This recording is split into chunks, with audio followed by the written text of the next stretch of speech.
இப்போ நம்ம அதை பார்க்குறோம். இந்த எவ்வளோ ஹாஸ்பிட்டலுக்கு இருந்து வரும், ஹாஸ்பிட்டல் ஃபுல்லாமே பேஷண்ட் இருக்கிறாங்கன்னு நம்மள தெரியும். பேஷண்ட்னா யார்? நம்ம தானே. ஆமா. அது மாதிரி நம்ம பேஷண்ட்னா அவங்க வேற யாரும், நம்ம வேற யாரும் மாதிரி எண்ணம் இருக்குது நம்மகிட்ட. பேஷண்ட்னா நம்ம தான், நம்ம தானே. மனுஷன் எல்லாரும் இருக்கிறோம். இப்போ இந்த மாதிரி சூழ்நிலை இங்க இருக்குதான்றது இங்க எல்லாருக்கும் தெரியும். யாருக்கும் தெரியாம இருக்குதா? இல்ல, எல்லாருக்குமே எல்லாருக்கும் வலி என்னன்னு தெரியும், ஹாஸ்பிட்டல் இருக்குதுன்னு தெரியும், இங்க எவ்வளவு துன்பம் இருக்குதுன்னு தெரியும், எவ்வளவு கடினம் இருக்குதுன்னு தெரியும். இவ்வளவும் தெரிஞ்சு மீண்டும் இந்த செயலுக்குள்ளேயே ஏன் போறாங்க? இது ஒரே விஷயம் தான், பழக்க தோஷமா போறாங்க ஒண்ணு. பிளஸ் இந்த சொசைட்டி இங்க இருக்கிற சூழல் என்ன சொல்லுது, அதுக்கோசம் நம்ம போய் ஆகணும், மாத்திக்க முடியாது, ஏன்னா எல்லாரும் அப்படிதானே போறாங்க அப்படின்ற ஒரு காரணம் இதுதான். இதை விட்டு அவங்க சுற்றோம். அவங்க சொல்றது ஒரு தடவை 2 தடவை பரவாயில்ல, திரும்ப திரும்ப இதுக்குள்ளதான் போறோம். அதுதான் சொல்றேன். இப்ப இங்க எல்லாருக்கும் என்னன்னா, இதை தாண்டி என்ன இருக்குது, இங்க ஒரு சின்ன ஒரு கொஸ்டின் இருக்குது, இதை தாண்டி எதுவுமே இல்ல, இதுதான் வாழ்க்கை அப்படின்ற எண்ணம் எல்லாருக்குள்ளயும் இருக்குது. நான் பிறந்ததே இதுக்காக. ஏன்னா இப்போ அதுதான் அதிகமா இருக்குது. உண்மைதானே. இந்த மாதிரியான கண்டென்ட் தான் அதிகமா இருக்குது. இப்ப நம்ம அது மாறி இருக்குது, இப்ப நம்ம அதை மாற்றம் பண்ணி நீங்க போங்க, ஒரு பெரிய மாற்றம் வரும், அந்த சூழல்களை போனா உங்களுக்கு பெரிய அறிவு வரும், அனுபவம் வரும், பெரிய சந்தோஷம் வரும் நம்ம சொல்றோம்னா, அதை காட்டுறதுக்கு இந்த சூழல் இல்லை.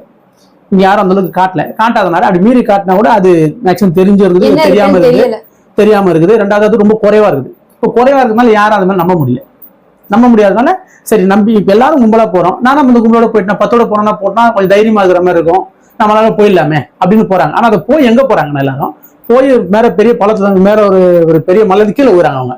ஆனா இங்க இருந்து மூவ் அவுட் பண்ணி போறவங்க தெரியல, கும்பலுக்கு போகுதுன்னு தான் தெரியுது. அந்த கும்பலோட நம்மளும் போறோம், அதோட எண்ட் பாயிண்ட் என்ன தெரியல. எண்ட் பாயிண்ட்ல போனா தெரியாது, எண்ட் பாயிண்ட் போனா அங்க விழுந்துருவாங்க கீழே. ஆமா, ஒண்ணும் பண்ண முடியாது, ஒண்ணு தெரியாது. இதேதான் போயிருக்கிறீங்க. நம்ம தான் சொல்றோம், எண்ட் பாயிண்ட் போனா நம்ம விழுந்துருவோம் அப்படின்றது யாரும் சொல்லணும். எண்ட் பாயிண்ட் சொல்லணும், இல்லை எண்ட் பாயிண்ட் கிட்ட கொஞ்சம் நேரத்துல போனவங்க சொல்லலாம். இவங்க யாரும் சொல்ல மாட்டாங்க. இவங்க கடை இது இப்படிதான் லைஃப் இப்படிதான் இருக்காங்க. இதுதான் எனக்கு ஒண்ணும் புரியும். இப்ப எந்த பாயிண்ட் போய் பார்த்தவன் சொல்லணும், இல்ல எந்த பாயிண்ட் முன்னாடி இருக்கிறனால சொல்லணும், இல்ல அதுக்கு முன்னாடி இருக்கிறனால சொல்லணும். ஆனா யாருமே அது வாயை திறக்கட்டே கிடையாது. எந்த பாயிண்ட் கிட்ட போய் விழும் போது நீ சொல்லி பிரயோஜனம் இல்லை. சொல்லி ஏன்னா விழும்போது தான் சொல்றான், இறக்கும் போது சொல்றான் நான் சரியா வாழ்ந்துருக்கணுங்க, நான் சரியா பண்ணிருக்கேன். சரி, இறக்கும் போது அந்த வார்த்தையை சொல்றேன். நீ ஒரு சுறுசுறுப்பா இருக்கும் போது, ஆரோக்கியமா இருக்கும் போது, எங்க இருக்கும்போது சொல்லும் போது கேட்க மாட்டேன். ஏன் கேட்க மாட்டேன்?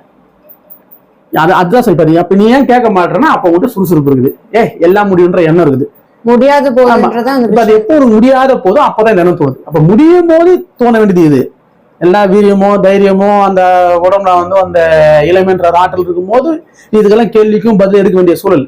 உண்மைதானே. அப்பதான் இந்த கேள்வி எல்லாம் கேட்க நிறைய பார்த்துட்டுல. இப்ப எதுவுமே எனக்கு தெரியலப்பா, எதுவுமே இங்க இல்ல, நான் நல்லா வாழ்ந்தேன், செம்மையா அந்த ஆரோக்கியம் திடீர்னு எனக்கு வந்துச்சுப்பா அப்படின்னா நீ சொல்றது நியாயம்.